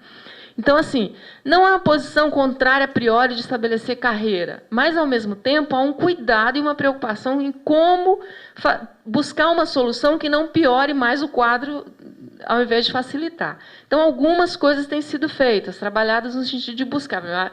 A implantação da GSIST no órgão central, que foi a SRH, que também vivíamos isso. Antes da GSIST, não ficava ninguém para trabalhar na... Você acha que alguém... Vocês que trabalham com folha de pagamento aqui, acham que alguém consegue trabalhar com o salário que vocês ganham hoje, cuidando da folha de pagamento de toda a União, de todo o Executivo, incluindo, inclusive, empresas públicas, em algum caso? Então, era complicado você reter quadros aí. Mas você tocou no nó crítico da área, que é um nó que a gente vai ter que buscar alternativas, inclusive em relação ao papel do CIPEC, porque, não sei se vocês todos sabem, vocês compõem o sistema de pessoal civil da União, vocês trabalham diretamente nesse sistema. Então, assim, eu acho que a saída que vai ter que ser encontrada vai ter que ser nessa direção. Como rever o papel e redirecionar e reforçar o CIPEC como um todo. É uma discussão que a gente vai ter que estar travando nos próximos tempos, mas que eu acho que, mais fugindo da lógica de carreira ou não carreira, é você encontrar melhores condições e mais adequadas de garantir que esse quadro, que é qualificado, fique e permaneça nas áreas de recursos humanos. É um desafio. Eu acho que o demais é mais específico da Daniela. Bom, para esse próximo bloco, a Claudete, por favor. Depois da Claudete, eu estou inscrito. Boa tarde, eu sou psicóloga do Serviço de Prevenção e Apoio Sociofuncional, e eu queria perguntar à Daniela, você colocou que mais ou menos 185, se eu não me engano, né, servidores participaram da pesquisa, e aí eu queria saber, né, por que vocês utilizaram esse percentual. E, durante a aplicação do levantamento, se vocês colocavam, né, os objetivos, que, de repente, o levantamento ele teria como consequência esse dimensionamento, e qual o tempo que levou para esse levantamento ser realizado, e se, de repente, vocês não identificaram já os ruídos, né? Porque as pessoas começaram a preencher esse documento, e eu fiquei pensando, mas será que durante o preenchimento, porque o assunto corre? E é mais ou menos isso, em cima desse questionamento. Obrigado. Bom, eu tenho duas coisas a falar. Primeiro, uma brincadeira, até que eu estava conversando com a Kátia Serbino lá em cima, quando ela escreveu o crachá da Nina. Então, eu perguntei, você escreveu o quê? Ela, eu escrevi Nina. Eu falei, não, ela gosta que se chame doutora Nina. Aí o José Renato falou doutora Nina, eu achei muito legal, mas é uma brincadeira. Como a gente diz assim, é muito legal para mim, eu acho que para todos nós, recebermos a Nina aqui, uma pessoa que ocupa um cargo tão importante dentro da estrutura do Ministério do Planejamento, e nos traz a visão de que eles têm um trabalho no sentido de nos valorizar. Aí entra aquela outra partida que eu gosto de falar também. A gente tem aquela mania de ser súdito do Estado e fica aguardando, não, o Estado está nos valorizando. Agora nós temos que trabalhar no sentido de nós nos valorizarmos enquanto servidor público, até para ir ao encontro disso que o Estado brasileiro, no novo governo, está direcionando. Nós somos muito importantes dentro dessa estrutura e nós temos que nos valorizar cada vez mais e encontrar os mecanismos de juntos construir essa valorização. aquilo que a Nina falou sobre as rejeições que se tem nas atuações do Estado, isso não vai dar certo, isso não aconteceu ali assim, também falou isso. Aí em 85 não deu certo, agora é uma nova conjuntura, agora temos uma oportunidade única de realmente nos valorizarmos para promover o crescimento da nação como um todo. A presidente Dilma, no primeiro discurso, disse que vai encontrar mecanismos, ou que pretende encontrar mecanismos de valorização do mérito no serviço público. Isso é uma coisa que ficou no passado, que todas as apropriações que foram feitas dos mecanismos de meritocracia por pessoas que não trabalhavam, ia pelo que indicou, a pessoa era amiga do superintendente ou era amigo do gestor da área e conseguia, sem o mérito, aquele mecanismo que foi criado para se valorizar o mérito. Eu gostaria de saber se tem alguma indicação já nesse sentido. A indicação é a questão de quem ocupa os cargos de direção. Quando a gente fala de cargo de direção, eu estou falando desde o CD até a FG, entenda-se por aí, né? Quem coordena equipes de trabalho, que é o primeiro ponto.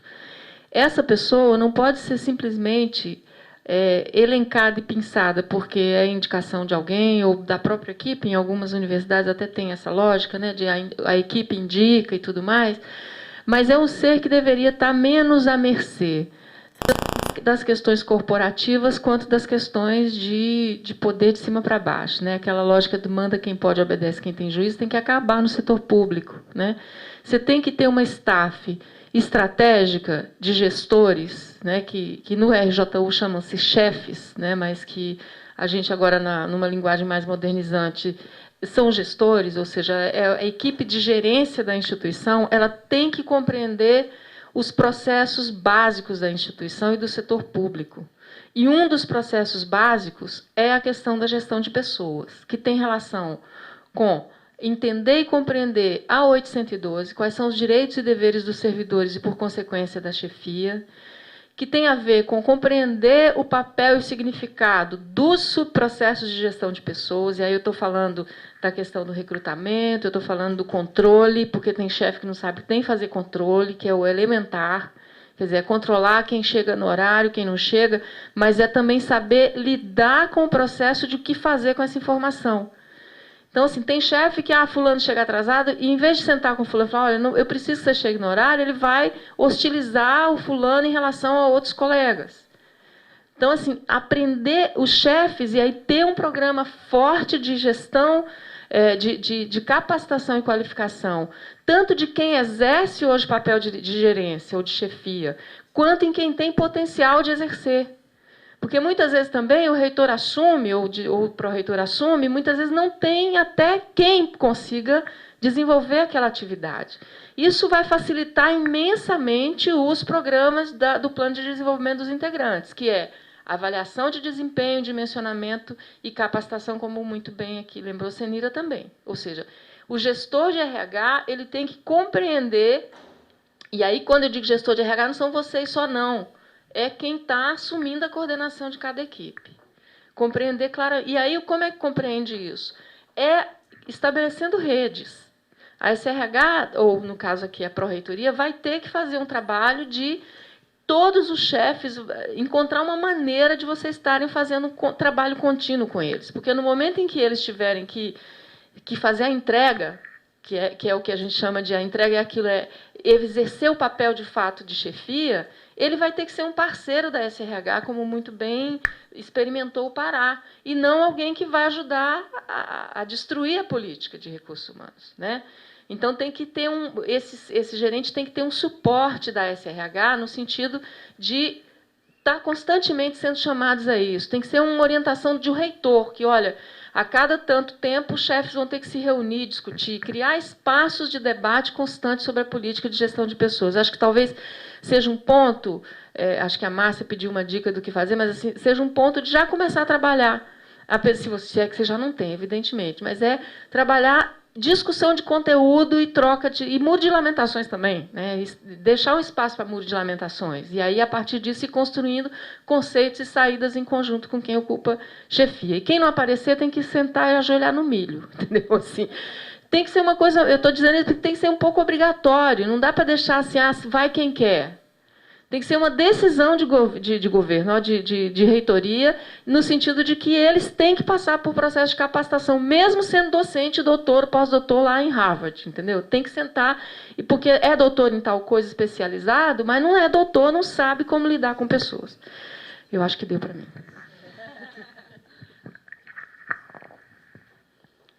Respondendo à pergunta da Claudete, os 185 servidores foram os que participaram do programa do redimensionamento. Do dimensionamento, eu vou só para constar, foram 2.304 pessoas, entre servidores, docentes, terceirizados, bolsistas e cedidos para a UFPA, que participaram das entrevistas, né? Os 185 foram que participaram do programa do redimensionamento, que foram escolhidos com base na análise do dimensionamento, né? Então, são pessoas que não estavam se adequando àquela unidade, não tinham perfil para aquela unidade, ou estavam insatisfeitos, gostariam de trabalhar numa outra área, ou não estavam produzindo naquela unidade. Então, esses 185 servidores foram que participaram do programa de redimensionamento, né? Então, agora, outro ponto foi a questão dos ruídos, né? Durante as entrevistas, se já está tendo algum questionamento sobre o dimensionamento. Foram feitas várias apresentações, reuniões com os dirigentes, com representantes das unidades, mas a Progep não sentiu, não sei se a Progep ficou muito assim, num espaço, como eu falo lá na universidade, às vezes a gestão de pessoas está muito num castelo, né? Às vezes não sai, é uma coisa que eu gosto muito de trabalhar. Eu trabalho agora, eu sou coordenadora de capacitação e desenvolvimento atualmente, então eu não gosto muito de ficar no meu castelo. Eu gosto de sair em cada unidade para escutar as demandas dos servidores, a nível de capacitação, a nível de desenvolvimento, né? Porque aí a gente sente, talvez foi uma falha nossa, né, de não ter ido assim mais, né, de estar lá com os dirigentes, não, em vez de marcar reunião lá na Progep, na sala de reunião, marcava lá, nas unidades, com os gestores, escutando mais os servidores. Talvez tenha sido uma falha, assim, eu acho que foi uma falha nossa. Acho que nós deveríamos ter trabalhado mais com a ponta, trabalhado mais com essas unidades, né, feito uma maior sensibilização, não só para apresentar o dimensionamento, mas para perguntar se eles entendem, se ele de capacitar mesmo, de dizer, como a Nina falou, a questão da motivação, né, da valorização, qual a perspectiva em relação a esse programa. Talvez foi uma falha. Não, faltou acontecer. E serve de dica também para a Universidade Federal Fluminense. E para nós que vamos continuar também com esse programa. Bom, o único inscrito para o próximo bloco é o senhor Hamilton. Inscrições encerradas. Bom dia. Eu gostaria de fazer uma pergunta apenas a questão no caso de chefias, fala-se muito em motivação de chefias e, no caso, no baixo escalão das chefias, digamos, direção de divisão, enfim. É que fala-se muito nesse dimensionamento e o papel que o chefe tem que exercer. Mas existe uma discrepância enorme entre os cargos de CD, no caso, e para essas FGs, no caso, o valor que é remunerado. Então, eu queria saber, pelo papel que é colocado às chefias, motivacional, que tem que motivar, como vai motivar ou até orientar as chefias a motivar os seus subordinados, se nem os próprios chefes e diretores de divisão conseguem ser motivados com aquele valor com que eles recebem. Ou seja, a incomodação, o grau de responsabilidade que eles têm é muito elevado para aquilo que eles têm de recompensa pelo trabalho que eles exercem. Bom, Hamilton, eu acho que assim, a motivação, ela não necessariamente está vinculada só à questão remuneratória, né? Eu acho que o fato de haver uma política de apoio, de suporte claro a quem ocupa essas funções, né, e quem tem um nível de responsabilidade muito grande, ela tem que ser constante. Então, isso traz na pessoa a sensação de estar pertencendo a algo maior do que ela própria, né? Maior do que a própria remuneração. Sem dúvida nenhuma que a questão da revisão de valores é uma necessidade constante também no conjunto da administração pública. Eu acho que ainda há que se avançar nisso, né? Principalmente para a rede de universidades, que não é um volume pequeno, mas você tem uma discrepância também em relação a isso para algumas outras áreas importantes do governo. Recentemente, a gente estava discutindo com o pessoal da Polícia Federal, que em algumas superintendências da Polícia Federal, o valor que esse delegado que vai ocupar esse espaço tem, ela é muito aquém do grau de responsabilidade que ele tem. Então, assim, eu estou usando o exemplo da Polícia Federal para te provocar, porque, na verdade, são os maiores salários, as maiores remunerações do serviço público hoje. E ainda ali nós encontramos dificuldades em relação à questão qual seria a remuneração justa para quem hoje exerce funções que muitas vezes são tão importantes quanto a questão da direção maior. Isso ainda é um capítulo que a gente vai ter que percorrer. Nós estamos começando a discussão desse capítulo agora, e tem alguns avanços nesse sentido, que eu já falei aqui, algumas gratificações específicas por sistemas sistemas estruturantes do governo. Isso já foi um caminho percorrido, que é possível pensar na ampliação disso, pensando em propostas para o futuro. A questão das funções comissionadas técnicas que foram criadas para algumas carreiras específicas lá do Ministério do Planejamento, que talvez a gente pudesse, no decorrer dos próximos tempos, a gente avaliar uma discussão mais aprofundada em relação a isso também. Eu acho que tem coisas que precisam ser avançadas ainda na direção da remuneração. Porém, tem questões que não estão ligadas, que não dependem muito de vocês, depende de uma decisão de governo maior, que os fóruns adequados vão estar discutindo. Agora, no que concerne a vocês, essa busca de aproximação, da oferta de apoio, da oferta de ombro amigo e parceiro, para quem está lidando com gestão de pessoas na ponta, é importante. Inclusive para avaliar aqueles que não têm perfil nenhum para ser... Porque, assim, quem não dá conta do pouco também não dá conta do muito. Vamos combinar. Quer dizer, aquela pessoa que hoje recebe uma função gratificada e que não consegue fazer uma boa análise de avaliação de desempenho, fazer uma boa proposta de capacitação e também aprender a lidar com o dimensionamento, com todos os aspectos que ele tem que ser avaliado se é ou não perfil para continuar sendo chefe. Então, assim, tem que haver uma política nesse sentido. Então, eu acho que tem outros elementos que vocês poderão estar lançando mão de motivação, que não só remuneração, que remuneração não está no campo da governabilidade de vocês. E aí teria que estar articulando isso com os reitores, para que eles vão... E eles já estão fazendo esse movimento também, que eu sei. Eles já têm uma proposta de alteração nesse campo aí. Agora, em relação ao mérito, que eu não respondi de tudo, e para fechar, tem um outro aspecto do mérito, que é em relação ao servidor, que eu gosto sempre de frisar. O chefe que acha que está sendo legal porque dá avaliação de desempenho igual a todo mundo, para todo mundo progredir, esse está provocando um desserviço para ele próprio. Ele está colocando bomba em campo minado, para ele próprio. Por quê? Ele vai ser o primeiro que vai ser responsável por não ter uma equipe que está atuando, porque ele não consegue diferenciar quem tem um bom desempenho de quem não tem um desempenho adequado ou de quem tem um péssimo desempenho.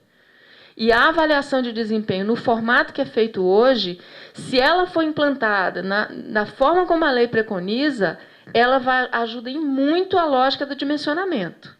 Porque o próprio servidor ele vai ter o aviso prévio de que ele não está bem, de que ele precisa melhorar. E no momento em que ele for remanejado de um setor de trabalho, ele vai entender por que ele está sendo remanejado. Ou, no mínimo, ele vai ter os elementos adequados para ele identificar por que foi que aconteceu. Que não foi porque a Jovina é mazinha, não. Ou porque o chefe dele é isso ou aquilo, mas é porque ele próprio cavou um espaço para isso acontecer. Então, assim, tem que haver a utilização adequada de todos esses mecanismos de desenvolvimento de pessoas facilitem muito o processo de dimensionamento e redimensionamento. Então, acho que é importante utilizar bem esses instrumentos e, nas discussões que vierem a ser feitas com os chefes ou gerentes, que esses instrumentos sejam fortalecidos, sejam muito bem explicitados para que não haja sustos, né, ou problemas de resistência maior do que o necessário. Tá bem? Acho que é isso.